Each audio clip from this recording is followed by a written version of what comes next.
Today, in the media conference with Lal Goel, which is brought to you by V4 News, Karu News, V4 Stream, Malnadu TV India, News Gaon se, Samvad Sarokar News, Bharat Post News, Gyan and Organ Donation India Foundation. Our endeavor is to enlighten you with the current topic. And today's topic is not only current, but very, very relevant.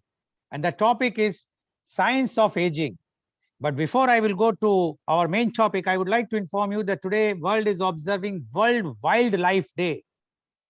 On 20th December 2013, at its 68th session, the United Nations General Assembly proclaimed 3rd March the day of signature of the Convention of International Trade in Endangered Species of Wild Fauna and Flora in 1973 as UN Wildlife Day, to celebrate and raise awareness of the world's wild animals and plants.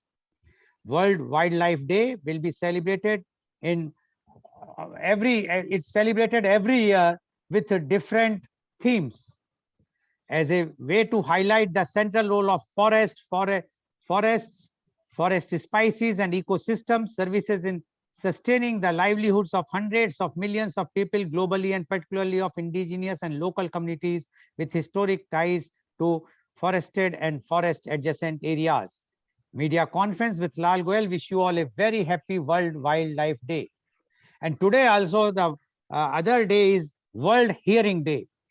World Hearing Day is a campaign held each year by Office of Prevention of Blindness and Deafness of the World Health Organization, WHO. Activities take place across the globe, and an event is hosted at the World Health Organization on March 3rd. The campaign's objective are to share information and promote actions towards the prevention of hearing loss and improved hearing care. The first event was held in 2007. Before 2016, it was known as International Ear Care Day. Each year, the WHO selects a theme, develops educational material, and makes these freely available in several languages. It also coordinates and reports on events around the globe. The theme of World Hearing Day 2022 is to hear for life, listen with care. Media conference with Lal Goel hopes that by observing this day, more and more awareness will be created so that hearing loss can be prevented. Now, coming on the main topic, the science of aging. Aging, progressive psychological changes in an organism that lead to a decline of biological functionings and of the organism's ability to adapt to metabolic stress. Science of aging, or gerontology, is the study of the social, cultural, psychological, cognitive, and biological aspects of aging. The word was coined by Leah Leach McInvaux in 1903 from the Greek geron, old man, and study of. The field is distinguished from geriatrics, which is the branch of medicine that is specialized in the treatment of existing diseases in older adults. Gerontologists include researchers and practitioners in the field of biology, nursing, medicine, criminology, dentistry, social work, physical and occupational therapy, psychology, psychiatry, sociology, economics, political science, architecture, geography, pharmacy, public health, housing, and anthropology. The multidisciplinary nature of this gerontology means that there are a number of subfields which overlap with gerontology. There are policy issues, for example, involved in government planning and the operation of nursing homes, investigating the effects of an aging population on society, and the design of residential spaces for older people that facilitate the development of a sense of place or home. Dr. Lawton, a behavioral psychologist at the Philadelphia Geriatric Center, was among the first to recognize the need for living spaces designed to accommodate the elderly, especially those with Alzheimer's disease. As an academic discipline, the field is relatively new. The USC Leonard Davis School of Gerontology created the first PhD, master's and bachelor's degree program in gerontology in 1975. And to discuss this very, very important topic today, the science of aging, we have a very alleged, knowledgeable panelists are with us. And I would like to invite my first panelist guest. He is Dr. Rajiv Anand. Dr. Rajiv Anand is the senior psychiatrist marriage counselor. Dr. Rajiv Anand passed his MBBS in 1976 and did MD in psychiatry in 1980 from King's George Medical College, Lucknow. He opted to serve his country when it was very common to settle abroad for brighter future. He has been serving society with his base in Mumbai. He has clients all over India as well as in many other countries. He was honored with Lifetime Achievement Award by AMA. He has conducted more than 3,000 workshops for different groups and companies with audience size of 10 to 800. His television program on various channels have been widely appreciated for his forthright and practical approach. He is leading in the field of mental and emotional well-being for 41 years. He was president of IMA for 2 times. He was interviewed in several talk shows domestically and internationally. Welcome, Dr. Rajiv Anand on our show. Dr. Rajiv Anand, as I read about the science of aging, and it very clearly mentioned that it is very much related with the psychiatry or psychology. So definitely you are the main person who can highlight this more about the science of aging. Dr. Rajiv Anand, please.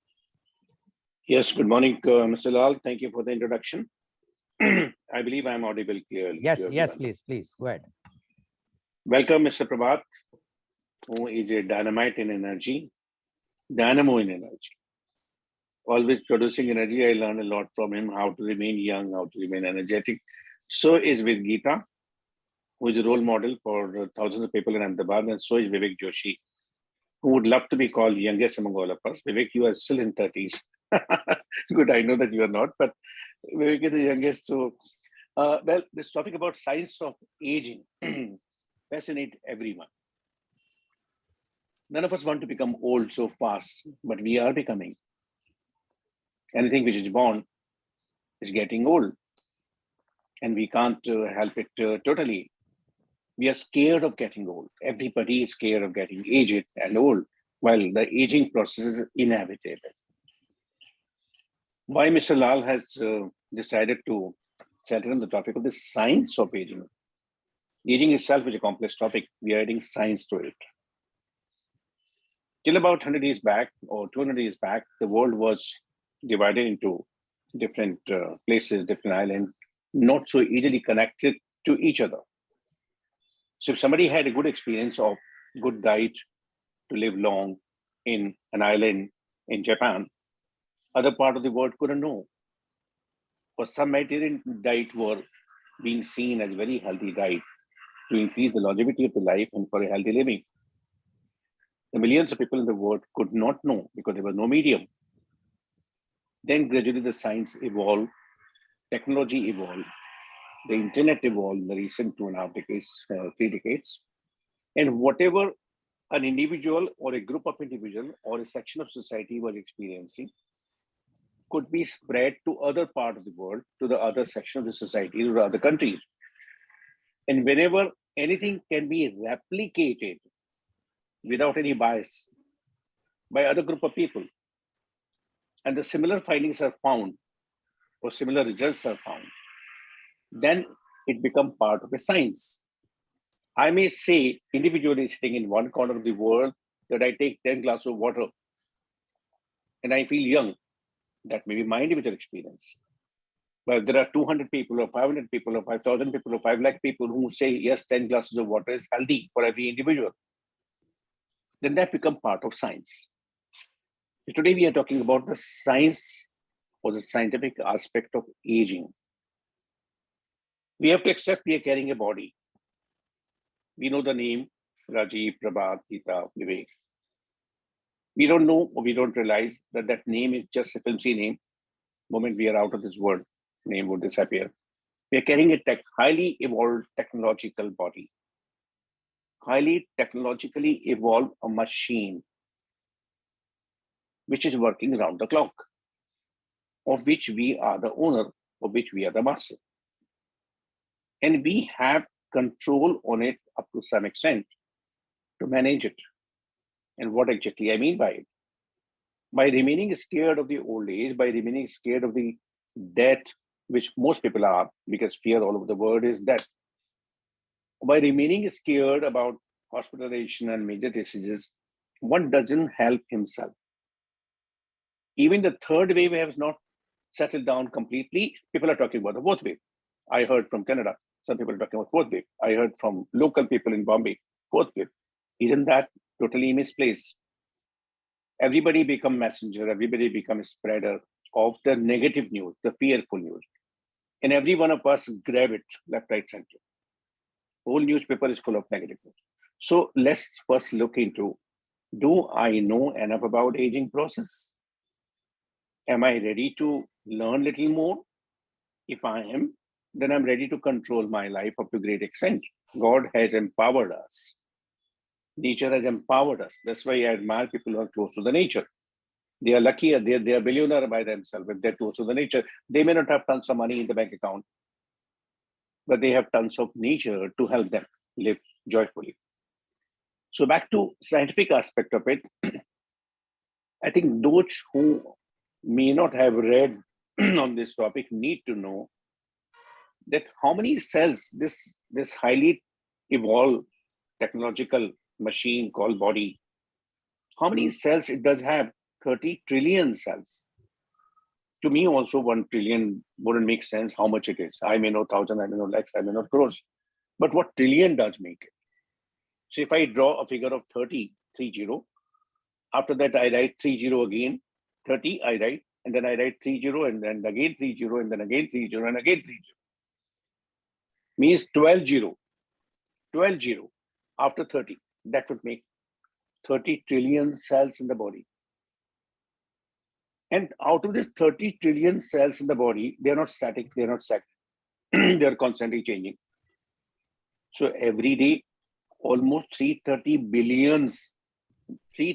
billion cells are dying every day. Natural process, not a disease process, dying every day. Fortunately, the good aspect or the good news or the silver lining is that almost 3.3 million cells get produced every day. Most of them, they are blood cells. But 3.3 million cells get produced every day. So as long as this dying cells and new cells, balance is there. Even though technically the number of dying cells would remain more than the number of new cells, relatively. Yet the body is capable of constantly manufacturing new cells. Now, as long as we keep on offsetting this degenerating cells with our capacity to regenerate cells, we are healthy. We have a sound posture. We maintain good walk. We maintain good muscle tone. We maintain all parts functioning optimally.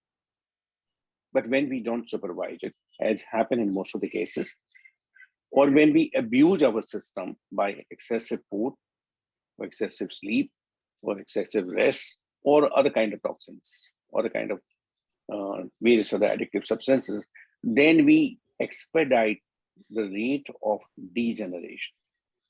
And we also influence adversely the rate of regeneration. So there is imbalance. Larger number of cells dying, lesser number of cells getting manufactured. So we expedite the process of aging. That's why there are people who are in 40s, but they look in 60s. And vice versa also. There are people who are in 60s or in 70s, they look much younger because they maintain their body. The science of aging is a very, very simple way of learning how we can delay the process of aging by adopting simple methods. Now, even though we are the owner of this machine called body, but there is no direct thing we can do that we can open something and with the tools in our hand, we can correct it. No, it's not that process. We have a far more sophisticated process. And that's what, in a very brief time, I'm going to talk about in a very simple language, which would help almost everyone who is listening to this program for years to come. Even those of us who have come in 60 age, yet we have another 20 years, we can make our life far better. Mr. Ali is a live example of it. Mr. Rabat is a live example of it. They are living life beautifully, healthily. Is it too difficult to attend to a simple suggestion that 5 minutes we close our eyes and we stop looking, we stop seeing? 5 minutes. We give rest to the body, we give rest to the eyes, we give rest to the optical nerve, we rest to the occipital lobe where this sensation from the retina goes. 5 minutes. So 5 minutes we give rest to that part of sensation load, which constantly going through the eyes, and a huge load goes. I'm not ready with the data, but it's amazing data. How many millions of sensory input goes through the eyes, and the brain is constantly working at that. You get a newspaper one, if you get 10 newspaper every day, how much time you would take to read it or go through it or flip through the pages or organizing it, where to keep it? And God forbid, if you have 100 paper coming to your home, you will have a big mess to arrange, where to keep it, where to park it, where to read it, where to store it, how to get rid of it. So the brain is receiving millions of sensation. 5 minutes, at least 4 times in a day, eyes closed. What are you doing? I would explain to the purpose of it. Similarly, 5 minutes, you can put some earplug in your ear. I keep on doing my own way of research, how it helps. And I do plenty of experience or experiments before I speak. Last few days, I've been experimenting with the earplugs. I bought one, I bought second, I bought third. And the third one is the best. I put last night in my ear and slept with the open window with the traffic noise, which I've never done in the last 28 years of being in this flat. Yet I slept 95% noise eliminated. I had a totally sound-free sleep. And I can do it in the daytime also. Earplugs, even cotton buds, may not be that efficient, but any earplug. So 5 minutes experimented, no sensation through the ears. 5 minutes, no sensation to the eyes, separate, till now, separate for ears. 5 minutes, I will not move my body. I will not move my body.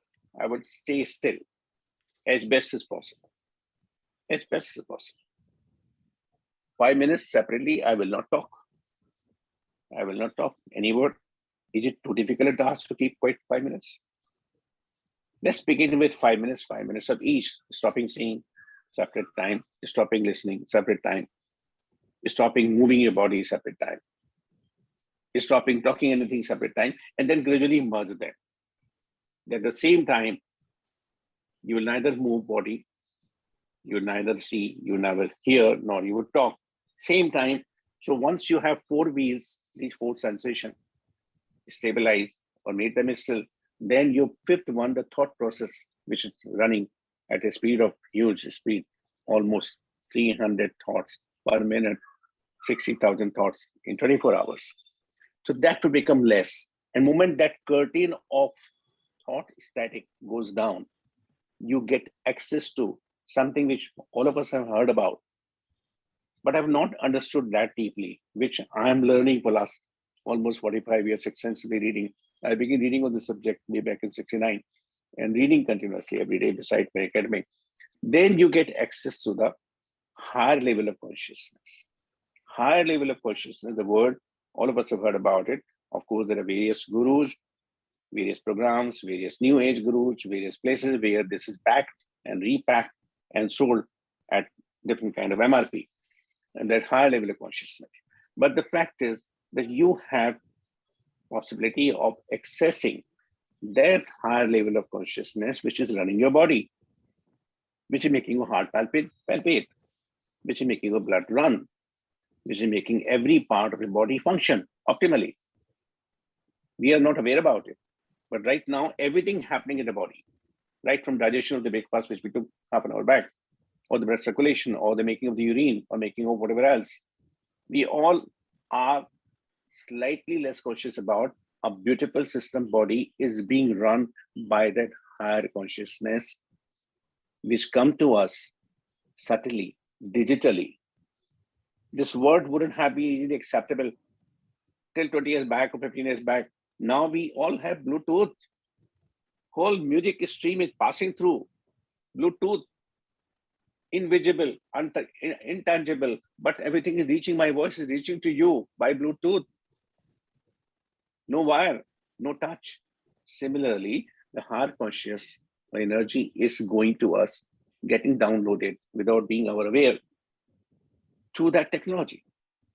And we can have reasonably control on that, and we can enhance on that. Why I say my gratitude to Mr. Prabhat and why I'm fascinated by his lifestyle, he loves nature. I did whatever research on Mr. Prabhat. He's from Uttarakhand, he is close to nature. He also has nature around his house. He has nature by way of owning 2 dogs. That's also part of nature. Anyway, the point over here is whenever we can have access to the higher consciousness, we expedite, we increase the supply of that energy, which governs, which regulates our body, and which take it to a higher level, means the regeneration of cells. Making of the new cells would be higher than the degeneration of cell, which is a part of process. As much a process, if I leave this pen easily, this pen is likely to go down. This pen will not remain in the air. Gravity will pull it down. So there's a law of gravity for other objects. There's a law of degeneration for our body. That's called entropy. That our body is constantly decaying, unless I support this pen and stop from falling. Unless I do many activities, as many as possible activities, which can reduce the process of the entropy, which can reduce the process of the degeneration or decaying process, and which is in our hand. And that's where the science is. Why I'm emphasizing the word science? Because this is now global. This is not one Mr. Rajivanan talking about the corner of the room. That has to be taken in the gospel truth. No. Had that been so, then this wouldn't have been called science. Science is read it, listen to others, read about others, being practiced globally. And this is a bit unfortunate, which is a bit sad, that we have so much of access, so much of easy access to the information or knowledge like this now, never before in the past. Now we have it. Yet we are scared of phase 4 or what's called COVID 4th stage, or we are scared of cancer, we are scared of heart problem. I myself post bypass CABG 9 years back, 2 angioplasty. I'm not scared. If tomorrow I have to die, I have to die. What can I do now? But by remaining scared, I'm expediting my ill health, my degeneration process. So few things which I have narrated now, few I would speak in my second round. I'm equally eager to listen to Prabhat, as well as to Gita, as well as to Vivek. And second round, we shall talk more about it. Back to you, Mr. Lal. Thank you very much, Dr. Rajivanan. As Dr. Rajivanan mentioned, that this is something which is very age-old, and it's continuous process, the aging. And he says that people are afraid of the death because that is inevitable. But the aging, which we are also responsible, because we are overusing our body, our cells, and according to him, we have trillions of cells in our body, and those cells are dying. Like he gave a figure of 330 million cells are dying, and 3 million are being generated every moment. So according to Dr. Rajivanan, if we will not give some rest, and according to him, the best rest is 5 minutes, close your eye, 5 minutes, close your ear. Closing of ear means try not to listen anything. You should be in a, and then 5 minutes, try not to move your body.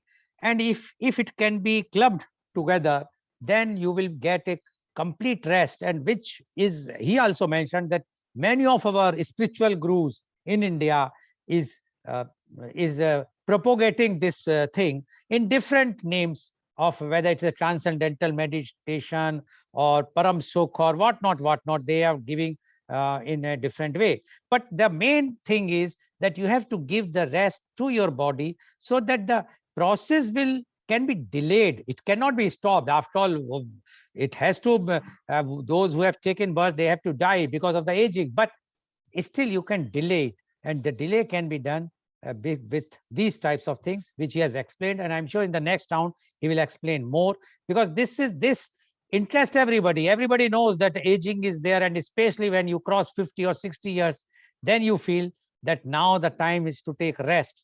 Although people still say, abhi to dil jawan hai, but the body is not giving the support. And that is the reason Dr. Rajiv Anand explained that we must give rest to our body. Thank you very much, Dr. Rajiv Anand, for giving your very, very specialized and knowledgeable views.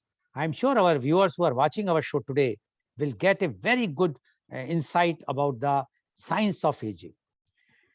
Now, I would thank you, Dr. Rajivan. Now, I would like to invite my next panelist guest, and he is Captain Prabhat Bhandari. Captain Prabhat Bhandari is the ex-captain of Merchant Navy. He is living in Mumbai and nowadays taking life in a slightly easier manner. He has spent 40 years in the shipping and logistic industry in international and national arena. After sailing as captain on ships of Japanese and Norway's nationalities for a long time, he was involved with logistics and commercial operations in Indian shipping industry. A keen fitness enthusiast, he likes to pursue interest in reading about personal finance every day, psychology, and practical life matters. Welcome, Captain Prabhat Bhandari on our show. Captain Prabhat Bhandari, you have heard what Dr. Rajiv Anand has mentioned, and he has mentioned many things technically, but in a very easy way, so that the everyone person can understand. And he has also mentioned your name, that you are quite close to the nature and you love the nature. And your profile also says that you want to take the life very easy.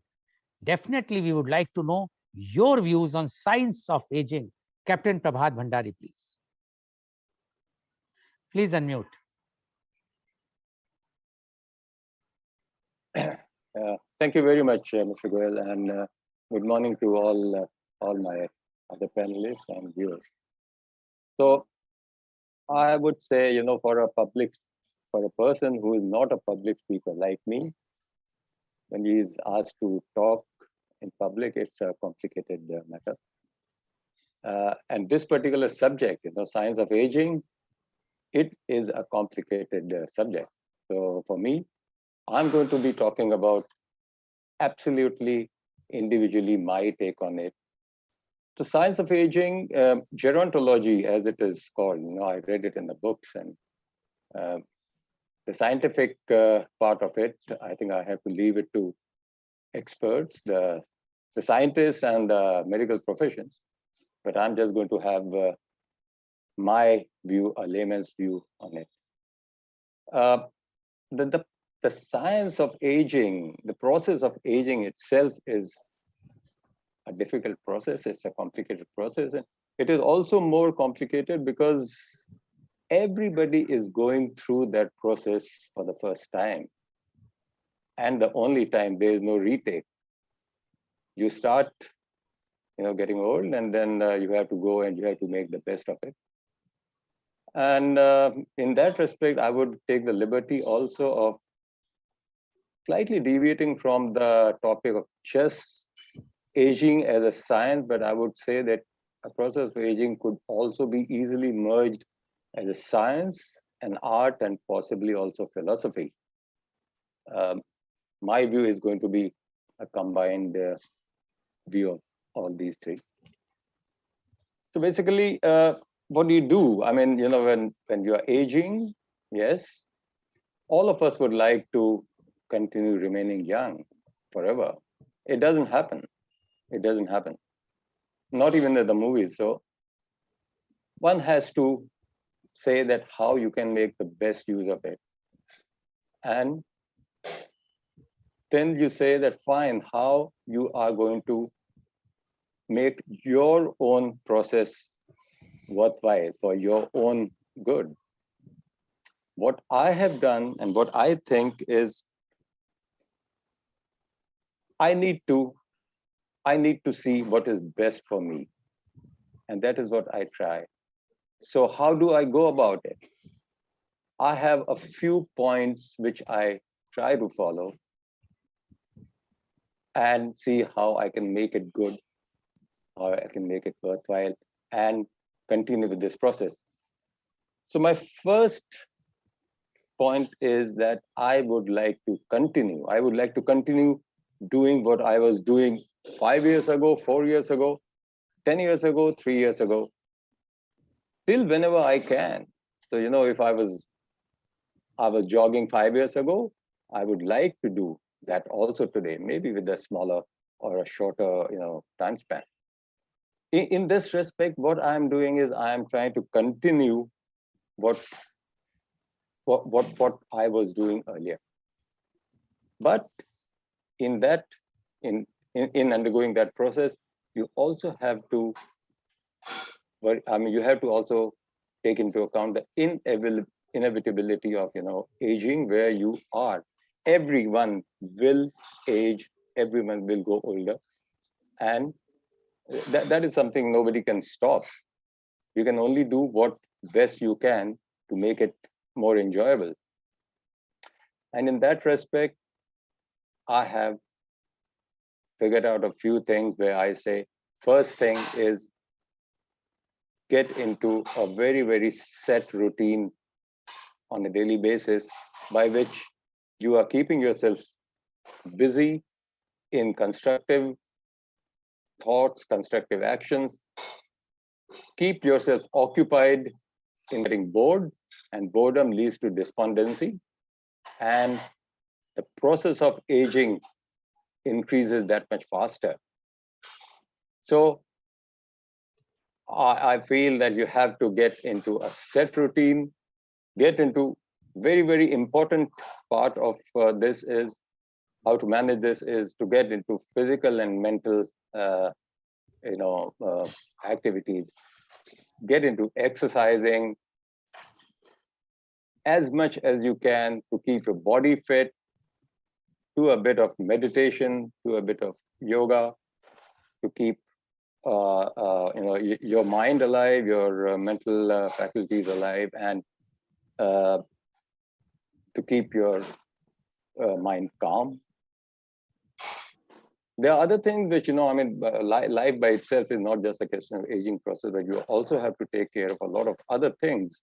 The practical aspect of it is that you have to start saying that, yes, you have to take care of the practical aspect. So get your, get your paperwork in order, get your life in order, get all your paperwork in order so that you have made it easy for, for your family to come once you're gone. That's part of documentation. And I would also say that very, very important part is that you have to also take care of, you have to ensure that you are financially independent, financially secure. If you have financial security, the process of aging slows down by itself because you worry less. So as far as possible, try to be financially secure. It takes care of a lot of headache in real life. Other than that, I would say you have to try and do everything to indulge yourself. Now is the time, when you are aging and possibly looking at the final end of your life. You have to, if possible, indulge yourself, do things which you like, do things which you have probably not had time to do earlier. This is the time to do that. At least you feel nice, you feel young.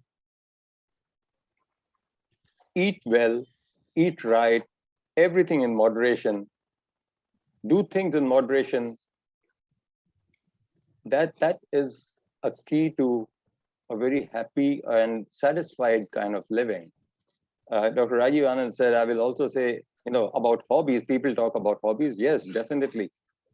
Inculcate some hobbies, try to follow your earlier hobbies, or get a new hobby, get busy, get something which interests you. And that you will find that the process of aging this is, slowing down and you are enjoying your days. I also, recently we did a thing, we got ourselves 2 pets, very, very lovely pups. They're sleeping here right in front of me. And it's a world of difference. I mean, our life has changed. They are stress busters. And this is something what you need at this point, where you need to have lower levels of stress, more happiness, passing time in a constructive manner. These are the things which I would suggest. I would name this as the science of aging. And then with all these positives, there are a couple of don'ts, which I would also advocate, which I follow. So one thing is, please, as far as possible, do not crib about your aches and pains, because nobody is interested in that. Nobody is interested in that. Don't talk about this has happened and that and this is paining and all, because people get really, really bored about it. Another thing which I have seen, which I see, I take walks in the parks and all in the mornings, and I see a lot of groups who are trying to solve the entire world's political problems. Please don't do it. I don't do it. You can keep extra comments to yourself, but the entire world is, nobody's interested in listening to your, and you cannot solve those problems anyway. So this is a kind of acceptance you have to bring into your being, and don't solicit unwanted, unsolicited gyan.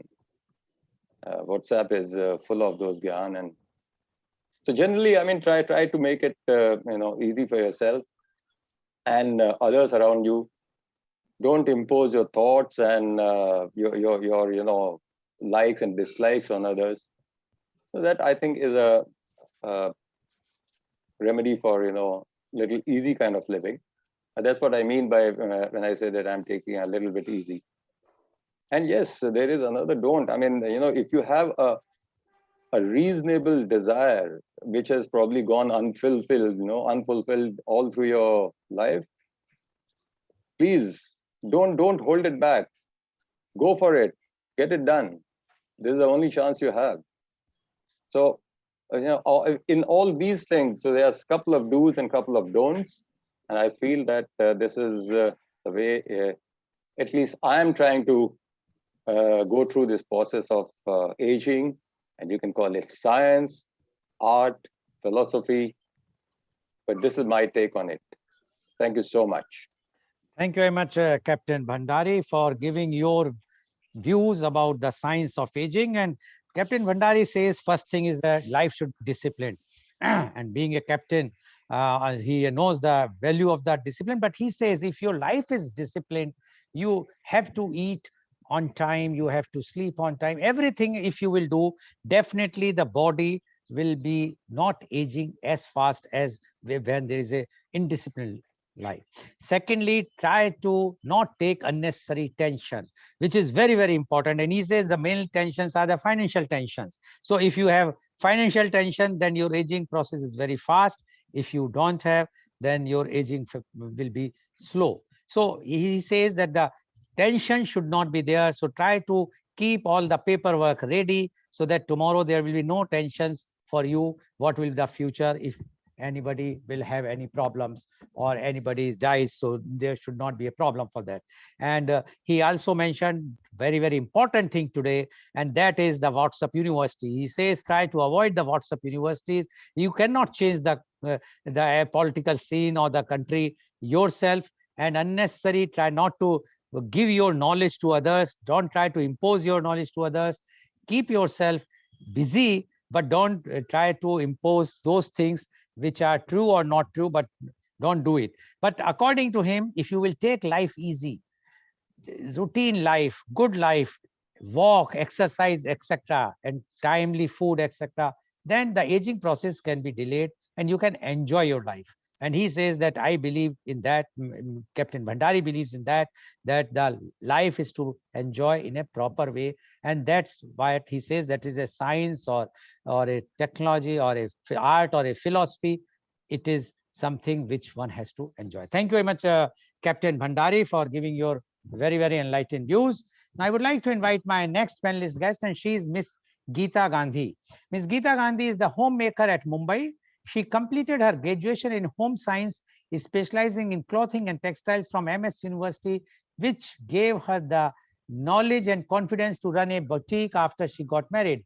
It was running successfully for 5 years, but she has to take a sabbatical after her second son was born due to commitments towards the family. Since spending her time for a cause was equally important, therefore she joined an NGO in intervention program with HIV positive individuals, which gave her immense satisfaction to work for the benefit of people who needed such services. But as personal priorities took the lead and demanded so, she had to give it up due to intense family issues. She is a homemaker now since then, keeping herself busy managing her home and family and also traveling, reading and socializing, which she loves to do. She feels at this stage doing what she wants to is a very important for each one of us if we are lucky to have this opportunity. Being a queen of her own life gives her a high, and she is elated that she can afford that.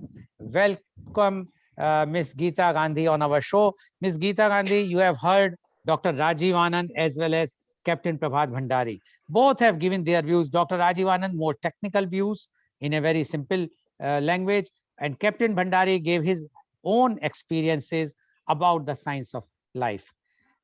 Science of aging, sorry. So we would like to know now your views about the science of aging. Miss Gita Gandhi, please. Good morning, everyone. Thank you, Mr. Lal Goel, for the brief introduction. So yes, Dr. Rajiv Anand spoke about the technical part of it, and Mr. Captain Prabhat, you said about other things that are important in life, which I agree to you also. Even in my beliefs, I believe to a lot of things that you say you should be done, because life is just not about, aging is not just about the body. So for me, aging, for everyone, aging is inevitable, but how you can age gracefully is what is important. How you respond or react to the process of growing old. So aging is a privilege and nature's blessings that we are alive. Aging can be one of the most fascinating and liberating processes if we allow it to be. But for most of us, when we hear the word aging, we are perhaps engulfed by fear, by uncertainty, by negative thoughts. How do you overcome this? Do you try to look younger through beauty balms or fat diets? Aging, in my view, as Dr. Prabhat also said, is living your best life and having the physical and mental health to enjoy it to the fullest. It is more about leading a healthy lifestyle than keeping the wrinkles at bay. Whatever be the age, we all need to take good care of ourselves, our diet, hydrate well, exercise adequately, and so on. But the most important aspect is to accept the changes that are taking place. Finding meaningful activities to do, taking care of our mental health, keeping stress levels to the minimum, practicing mindfulness, and always being happy. I have experienced that low stresses and high happiness level goes a long way in helping you live and age well. In the early years of my life, I was not a happy person. I would cry for the tiniest of reasons and become sad for the silliest of situations. Accepting any change in my life was a Herculean task for me. And I got married in my early 20s. And in the first 20 years of my life, I changed 10 houses and 5 cities. So whether I liked it or not, this change was inevitable. I slowly began to realize that being miserable is not going to help me, neither my family. At this stage, I was introduced to the Chinmaya Mission Study Group, which proved to be a game changer for me. On this spiritual journey, I realized that being genuinely happy is the key to live and age well. What I discovered for myself and which resonated the most within is that happiness comes from within. Happiness does not depend on any external factor. It is a state of your inner well-being. I have found that negativity, anxiety, and such emotions bring you down badly. It is difficult to find your way back every time. Resilience reduces as age passes. For these kinds of negative feelings, yes, as we age, our resilience to these type of negative feelings does reduce. Just as I fully accepted the changing situations in my life, I accepted all the physical changes in my body too. I have gray head, stretch marks, puffy eyes, all marks all over the body, etc. As I said before, aging is inevitable and learning to embrace it makes all the difference to oneself. Forging or developing meaningful relationships and a strong and warm social network also helped me improve my mental and physical well-being and longevity. I always try to engage in activities that I enjoy the most and that fuels my happiness. I always make myself readily available for the people around me, and that gives me tremendous happiness and satisfaction. I firmly believe that the world needs more people to build each other up instead of tearing them down. I am careful about my diet and do follow some form of an exercise regime, which is quite regular. Almost 4 years back, I decided to go all grey, and that namak or kali mirch look that you see. These amazing greys have made me a head turner, much to my amazement and amusement. I keep myself physically active and keep my stress levels low. So while we take care of our health and our bodies, it is important not to be obsessed with it. I treat every problem as a situation. I strongly believe that whatever comes to me is what I deserve and I'm supposed to receive. I accept everything as a prasad in my life. Another very important aspect of aging well is to sleep. I need my 8 hours of sleep daily. I practice mindfulness by living in the present, making the most of this moment and accepting it unconditionally. There are a few value systems that help me living a full life. The two important ones that I would highlight here: keeping an honest and open communication line with all the people in my life. I firmly believe that communication helps in resolving a situation most effectively, and maintaining and giving importance to my relationships is paramount. I have learned to submerge my ego, sometimes even swallow it like a bitter pill. And the result has always been gratifying. I sleep easier and the relationship gets stronger. Yes, at times if I feel that somebody is taking me for granted or that relationship is not leading anywhere, I may distance myself or even bring a closure. But such instances are very, very few. And last but not the least, I am a homemaker, just a housewife. I was quite fed up of hearing this all the time. Thankfully, things are changing today, and the care work that women do, whether they have a professional career or not, is being recognized at all levels, including by policymakers.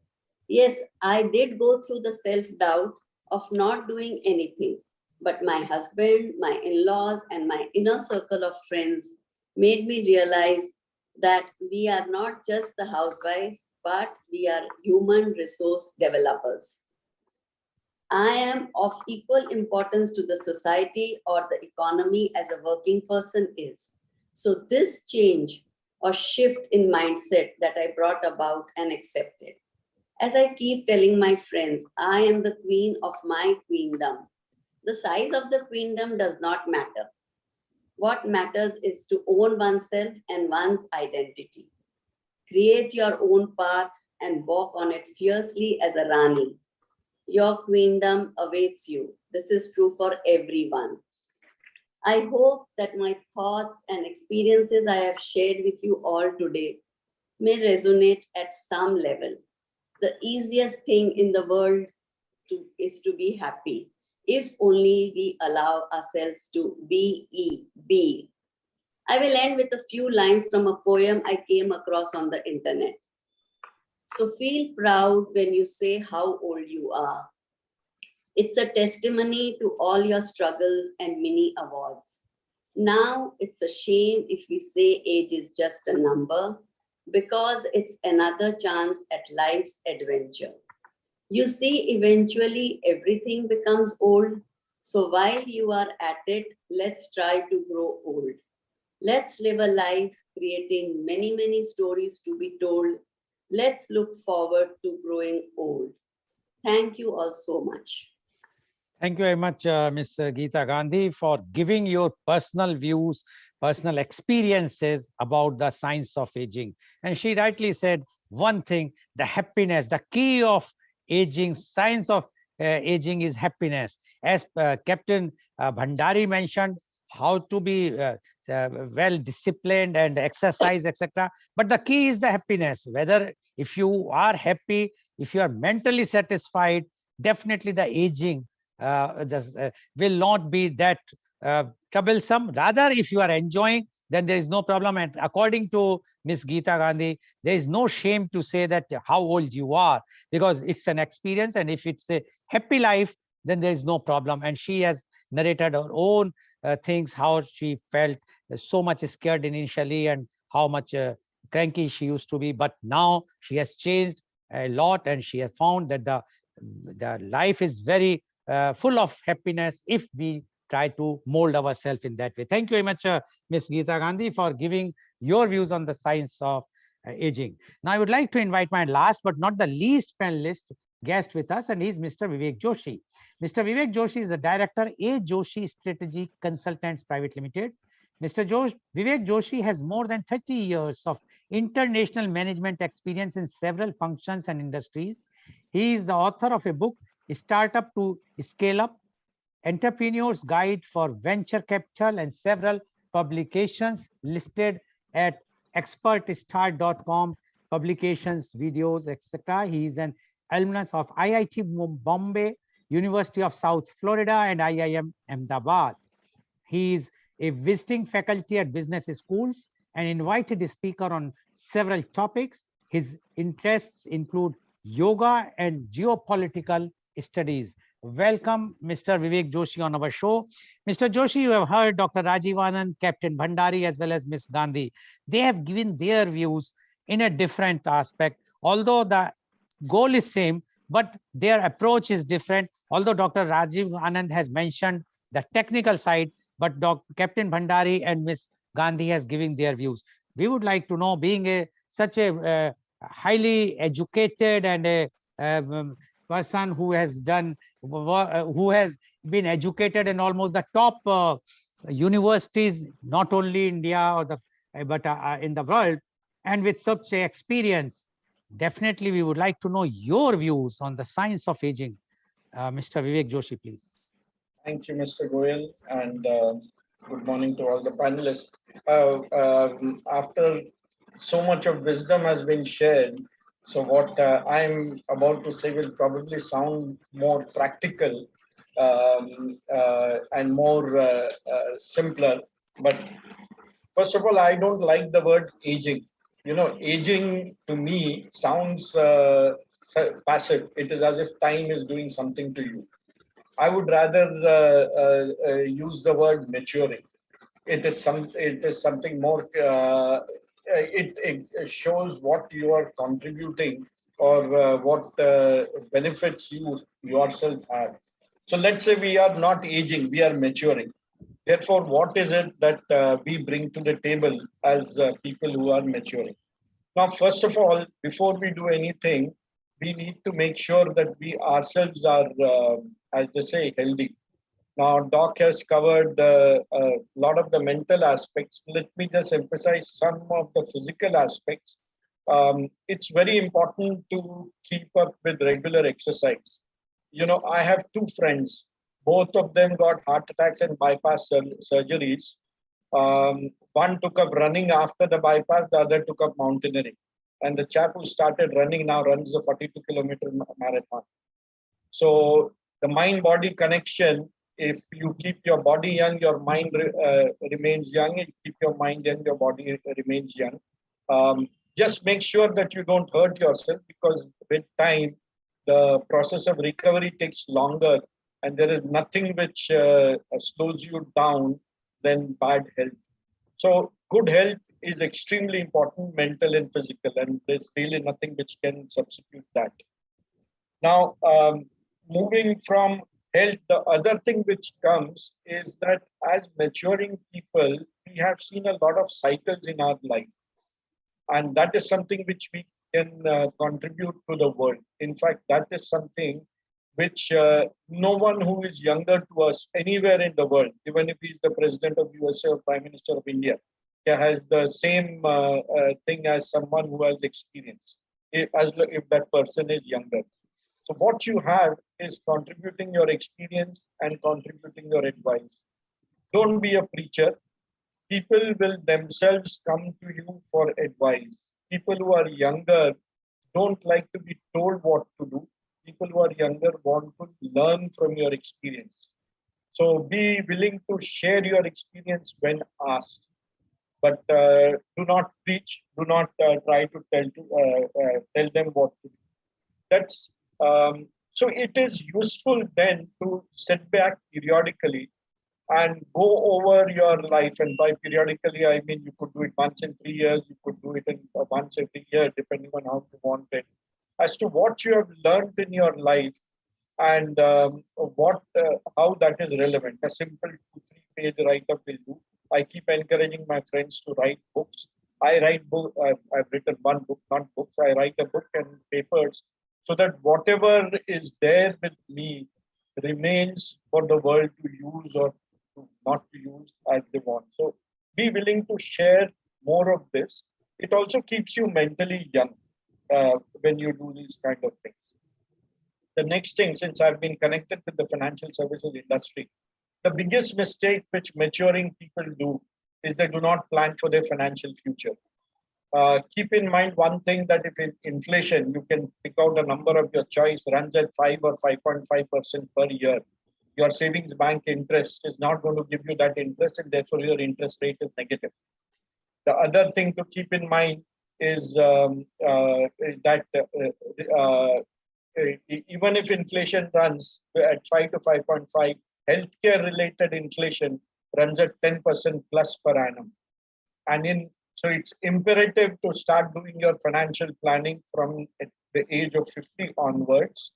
Build in major healthcare expenditure every 3 to 4 years at an inflation of 10% per year.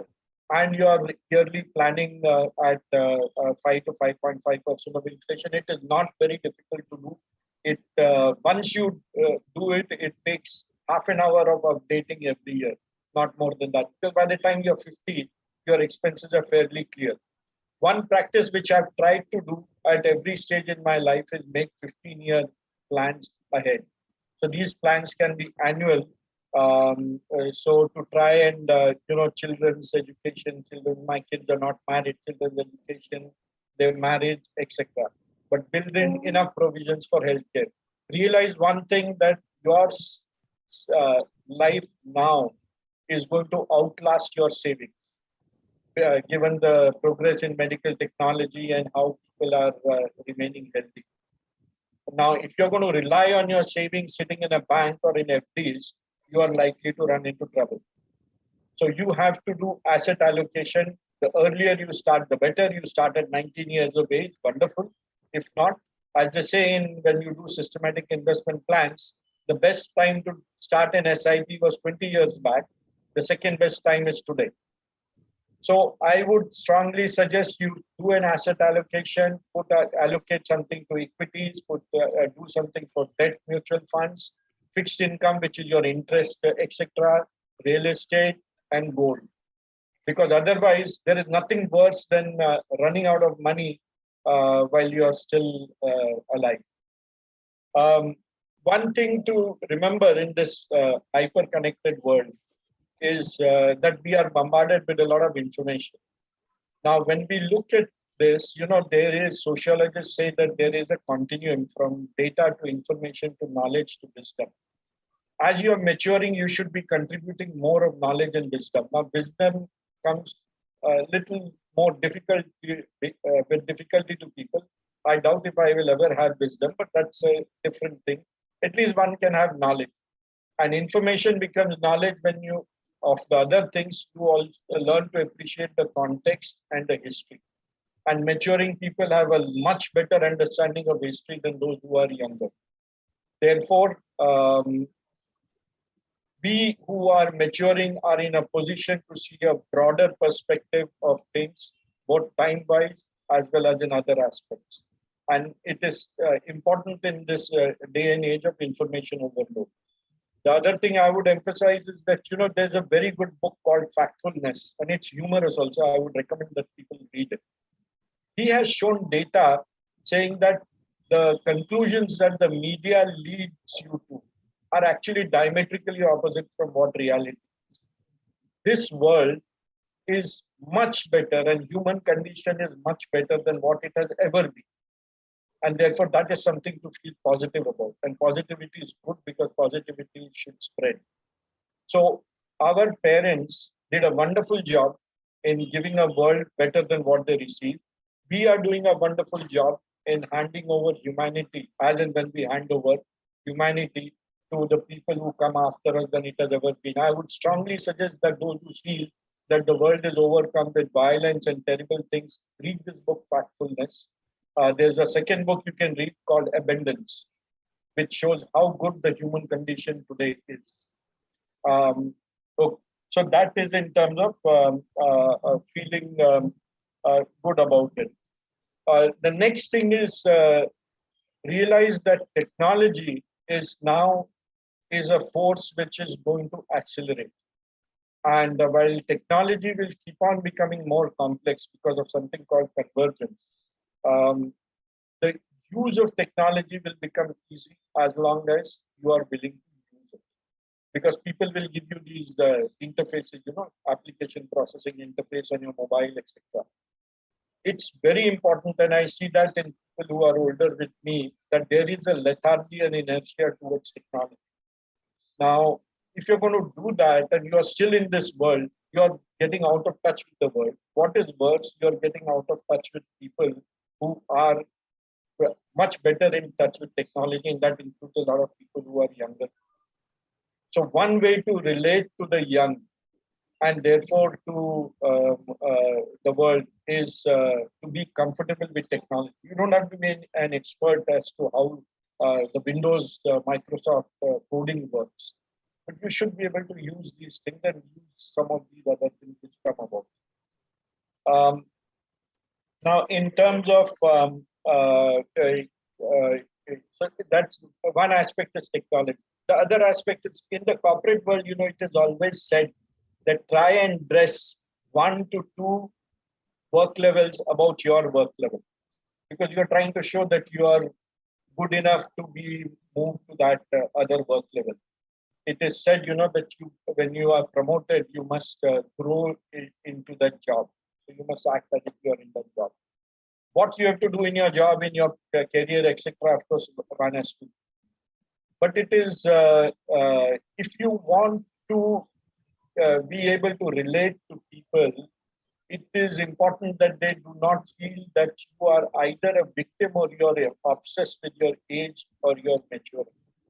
So my recommendation and feeling is that once you cross a certain stage in life, and other than at work, you have to do what you have to do, dress 5 to 10 years younger than what you are. One of the things which I've always felt very disappointed at seeing my uncles and aunts, and in some ways my parents, is, why do you dress like this? Wear a colorful sari if you're wearing a sari. Why do you have to wear a drab kurta or a shirt? You can as well wear a nice colorful shirt. People will relate a little bit more to you if you are willing to show that you are younger. It's okay. It's good to be comfortable with your body, because your body will do what it needs to. But no harm in using a face cream. Look attractive. We should not be worried about what others feel about us. But if the opposite gender is giving you a second look, that means there is something still good with you. And remember, you feel mentally good, you feel physically good, the two will reinforce each other. Don't be obsessed with what others do. One of the things of maturing is that one is not obsessed with the views and opinions of others. But nevertheless, that doesn't mean that you do a disservice to yourself. I always, I play tennis, and quite often I get hurt and come back with aching back of limbs, and I get a firing at home from my wife. So I always tell her कि भाई जवान आदमी को पीछे क्यों खींचते हो? You should be telling me to do more things like that. Now, what is there for you to hold me back? So her answer, of course, is I have to get you that cream and the ointment and do this. But that's fine. So do things which you want to. Obviously, at any stage in life, whether you're young or old, you should not overdo. I would suggest spend a lot of doing yoga is great because doing yoga is active. One of the reasons why I started writing was so that I do something a little more creative. Now, my creative is also a little more left-brained than what I would like to be. But I'm not going to be a Picasso or a Ravi Shankar ever in my life. But so I try and do my creativity in some of these aspects. But I do realize that in another 5 years, I will have to build up a little bit more on my right brain creative things, which means painting. I have just started taking some music lessons. Some of the good things of this lockdown and work from home was that it gave you flexibility in time. So just started taking some music lessons. It's a torture for my family members, my music, but okay. I mean, they can put up with 30 minutes of torture from me at some time. So the other aspects which I would say is, and I saw this with my mother, that fortunately she never got any serious disease, but mentally she stopped doing things like arithmetic, etc. So one of the exercises I used to, and she was quite elderly, I'm the youngest child. So one of the things I used to do is ask her to do simple arithmetic puzzles that count backwards from 20 to 1. Addition is easy. Subtraction is a little more difficult. Division is a lot more difficult. So I used to ask her to do division. So just so that her gray cells in our brain work. One of the advantages of maturing is that one develops intuition. Now, this is again something which people who are younger will not have as good as a person who is more mature will have. Now, it's important that intuition not be stretched too much. Intuition should depend on experience or expertise. There's little point in my saying that I have an intuition on what is going to happen with the COVID virus. But in the things that you have experience of, you have something which the PhD from Harvard and MIT will not have, and that is intuition. So you are in a position to contribute to the world through your intuition also, and make sure you do that. So these are the points that I have in mind. Exercise, try and stretch yourself in terms of exercising in what you can do. Keep yourself mentally agile through certain simple things. Maintain your physical health, because you become a burden on people around you when your health goes down. And therefore don't, to the extent that one can, maintain your physical health. Do financial planning, and remember one thing, that you are likely to outlive your savings. Be comfortable with technology. That's how the world will relate to you. And one last thing, one of the ways I've found, which is relating to younger people, I've always felt that teachers tend to age very slowly. And that is because not only are they sharing their learning, they are also continuously in touch with young people. So to share your learning, first of all, you have to not only understand what you have learned, you have to be able to synthesize what you have learned into something which is deliverable. So it requires an effort. It's said that knowledge flows through being tacit knowledge to explicit knowledge. Explicit knowledge gets transferred to the recipient, which then becomes tacit knowledge with the recipient. So teaching brings you much more in touch with refining your knowledge. It keeps you in touch with the younger generation and what they want. And the younger generation hates studying from books. They have to, they don't have a choice. But one thing I found when I go to college is that they want to learn from experience. That we want experience. So they really welcome older people with experience coming and talking to them, whether it's engineering, management, or whatever, whichever. So try and get into this area of teaching. It gets into whichever subject you do, it gets you into touch with a lot of overall. That's about all that I have to say. Back to you, Mr. Goel. Thank you very much, Mr. Vivek Joshi, for giving your views. And Mr. Vivek Joshi has given his views. And he first said that the aging is a not correct word. It should be maturity. And then he mentioned about the mind-body connections, which he says is very, very important for the good health. And he says you must share your experience if somebody asks for it, otherwise not to be preacher. He also mentioned about the financial planning, which he emphasized more. He says it should not happen that at one time you will be short of cash or money, and that time you will be in a become a now, because he says that we should not use the word aging. It means you will become over mature or not mature. That he will clarify, and then when I will ask the question to him next. But he says technology, which is very important, that if you are if you want to remain young, you must know to use the technology. So you will be in touch, you will be seeing. You should not be expert, but at least you should know how to handle the technological devices. And one very important point which he has mentioned about the dress senses. He says, wear good dresses. Why you want to show yourself very old?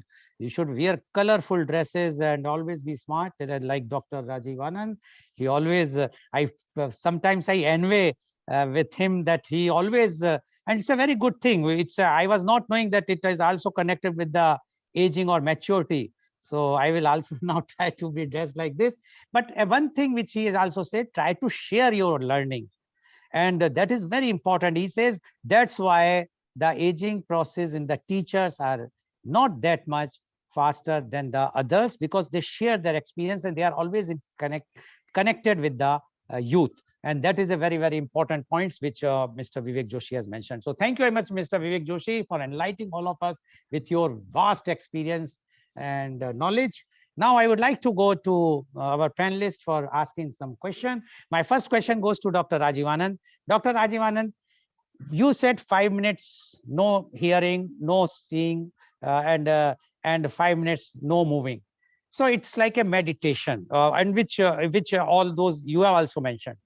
If you remember, because you belongs to the place called Mathura Vrindavan, you know, we used to have Devra Baba, and this is Kaya Kalpua Unka, and his age was at that time was termed as more than 400 years. Do you think, is it possible if we do a properly knowing that meditation, and we can also cross 100 years or 200 years? Is it possible, or it's all myth? Dr. Rajivan. Thank you for bringing this question to the vote. This is possible. Any machinery these days does have a user's manual. Human life, human body also had user's manual by way of scriptures, by way of many religious, whatever we call it religious, even though I prefer calling it spiritual. And I prefer not calling it spiritual as frequently as I prefer calling scientific. Because everything which was spiritual was scientific. We lost hold on it, or we allowed many mediators or many in-between people to repack it and sell it in a distorted version. Mr. Lal, just to remind you that during my last earlier talk, I never mentioned the word meditation.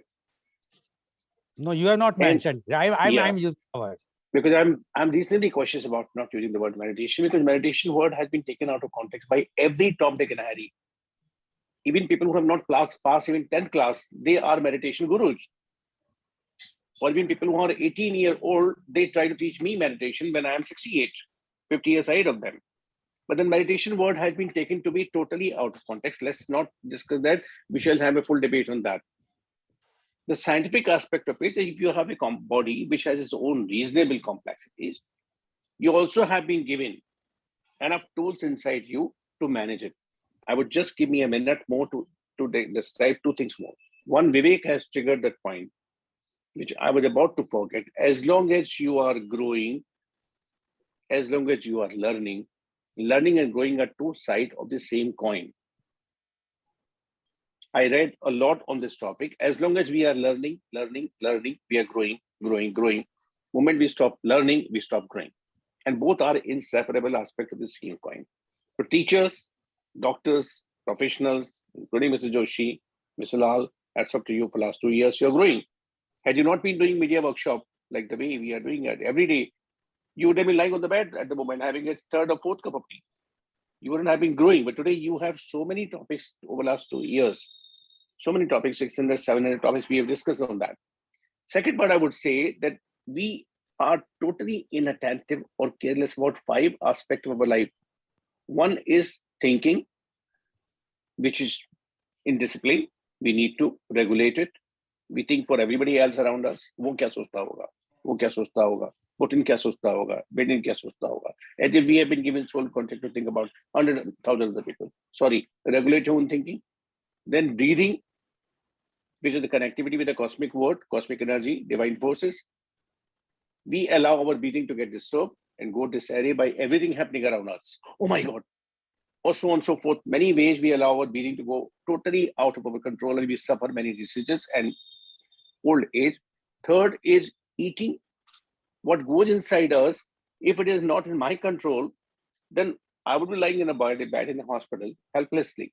And then I would realize, oh my God, I should have been cautious about what to eat, what not to eat. Fourth is sleeping. How much sleep I deserve. I was happy to hear from Gita, 8 hours sleep is a must for every one of us who has reached beyond 50 years of age. So sleeping, regulated sleeping, sound sleeping, deep sleeping, relaxed sleeping, REM sleep, when you can get rejuvenated, refreshed. And the fifth is talking. Most of us talk a lot of nonsense more than the sense. Most of us talk just for the sake of talking. Most of us do not know what to talk, where to talk, when not to talk. So these 5 things, sleeping, talking, thinking, breathing, and eating, need to be brought under regulation. And we have been given enough to control them, to live longer, happily and healthily. Back to you, Mr. Lal. Thank you very much, Dr. Anand, for giving 5-point formula for the maturity, I must say, not the aging, as Mr. Vivek Joshi says. But it's a very good thing if we will follow those, we can. Thank you very much. Now, my next question goes to Captain Bhandari. Captain Bhandari, you have mentioned, you have given all your own routine, as well as you mentioned many things. And we talk about healthy food, as Dr. mentioned, Rajiv Anand also mentioned about what we are eating. But we have seen now the condition of food due to the pollution or using this fertilizer, etc., is going down. But we are seeing the lifespan, the aging in India is increasing from last 50 years or 100 years. Why it is so? If the quality of food is going down and our eating habits, youngsters, even if we say that those who are nowadays in 40 or 50, they started using all junk food, but their longevity is increasing. Why it is so, Captain Bhandari? Please unmute.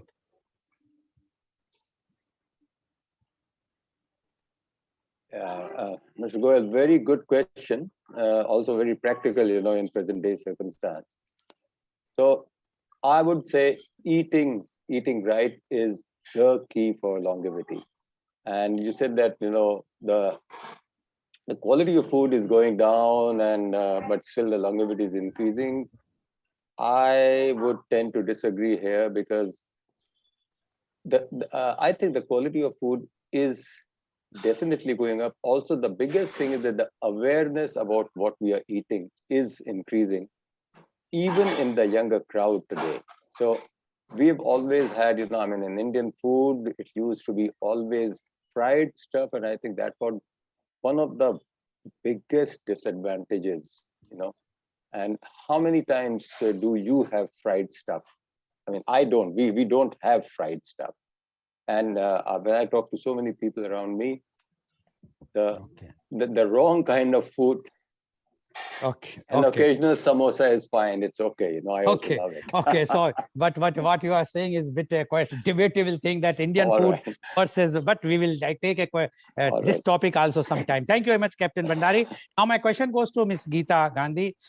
You mentioned about the life full of, but the tension and stress what we have.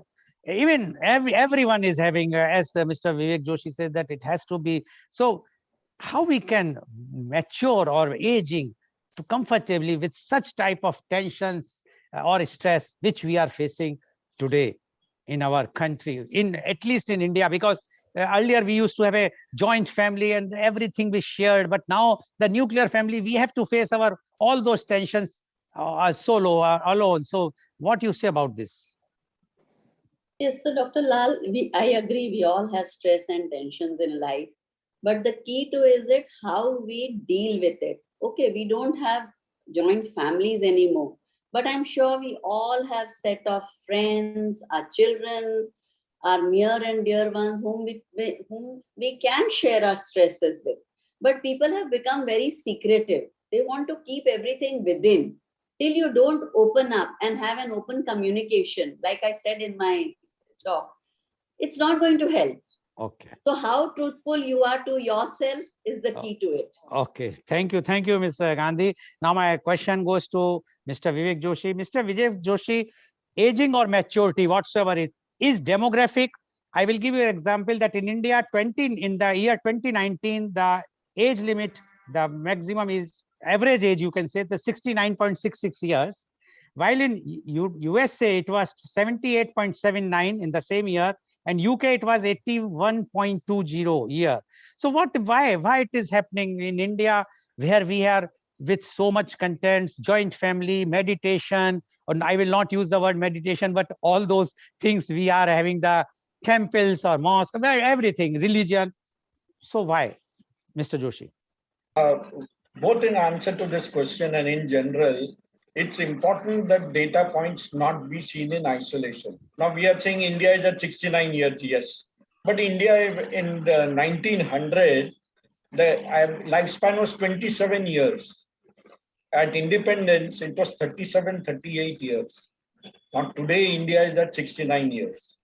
So one reason is obviously medical care and this, which is why I said the human condition today is much better than it has ever been. So we have almost eliminated hunger. If you leave COVID out, we have almost eliminated hunger, but not undernutrition. We'll get there. We have doubled our almost increased lifespan by 80%. The Americans and the Britishers haven't done so in the last 50 years. Okay. We are catching up with them. Okay. Thank you very much, Mr. Joshi. So viewers, you have seen today the science of aging. All our experts have given their views. Very interesting views. Many of from when I send the flyer, I received the messages. What is the science of aging? We have heard aging, but not the science of aging. I am sure today they got the answer. What is the science of aging or maturity? But one thing is very clear. If your life is disciplined, if you will take time, your decisions at right time, whether it's a financial planning, whether it's a healthy eating habits or exercises, or I will not say the word meditation, but whatsoever, to keep aloof from the worldly, like WhatsApp, universities, etc., and try to engage your mind in a positive direction, then the aging or the maturity will be increased. Thank you very much. And today's program has been live telecasted by V4 News, Karu News, V4 Stream, Malnadu TV India, Newsgaon se Samvad Sarokar News, Bharat Post News, Gyan, as well as it was shown live on Facebook and YouTube. And our endeavor to bring to you everyday new topic in media conference with Lal Goel at 10:30 a.m. tomorrow being Friday, and it's always a youth day, but being tomorrow we are doing our second global youth conclave, and tomorrow is the topic is global youth conclave on international exams. As we know, all our students, although it's unfortunate about the Ukraine, but all our students are going, youth are going abroad, and they have to give some exams, different exams, to get the admission in the different universities. So tomorrow we are going to discuss with our 2 chief guests, as well as 9 youth guests who are joining from different parts of the world. Our chief guests are Father Salim Joseph, Advocate, Director, Edu Skill International, Nelyadi, and Mr. Avinash Kumar, Business Solution Architect, MHK Incorporation, Florida, USA. And our youth guests are joining Miss Regina from UAE, Sarah Paul, Kuwait, Celine Oman, CG Thomas, Kuwait, Shinnojoy, Abu Dhabi, Rejani Biju, India, Soumya Sham, Maldives, Shalini Fernandez, India, and Jitti Augustine from Riyadh. So tomorrow it will be a global youth conclave on international exams. So please tune in tomorrow at morning media conference with Lal Goel at 10:30 a.m. Thank you very much, Dr. Rajiv Anand. Thank you very much, Captain Prabhat Bhandari. Thank you very much, Ms. Gita Gandhi. And thank you very much, Mr. Vivek Joshi, for enlightening all of us about the science of aging. And thank you all the viewers for watching our show.